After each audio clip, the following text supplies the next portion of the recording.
All right, thank you, Bob. ABC 7's business commentator Richard Stern joins us now. Richard, another record falling on Wall Street today, correct? Oh, Jacqueline, only 23,500. What can I say? It just kind of comes and goes in $500 lots. In fact, for the 55th time this year, the Dow Jones Industrial Average closed at a record high.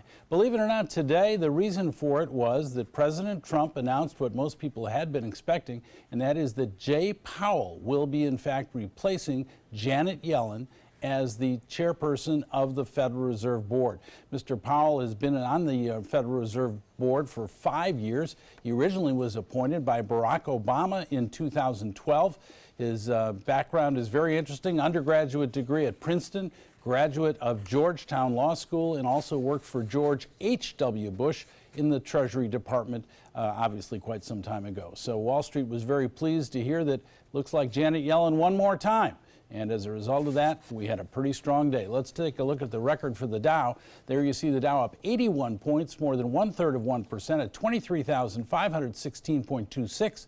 That on volume of 819 million shares. The NASDAQ, how about a non-event, down 2/100ths of 1%. Less than 2 points, 6,714.94. That on volume of 1,607,000,000 shares. Well, down 2/100ths, how about up 2/100ths? The S&P exactly that, up 1/2 of a point at 2,579.85. Shares of Yum! Brands were up by more than 6% today after the company said that its sales for the third quarter came in well ahead of expectations, as did its bottom line profits. The company, which owns KFC, Taco Bell, and Pizza Hut, said that its Pizza Hut division, which had been struggling, is finally turning things around and really doing very well. And KFC, and I found this amazing, KFC has now reported an increase in same-store sales for 13 consecutive quarters. That means their sales have gone up every quarter for more than the last 3 years. That, my friends, is impressive, no question.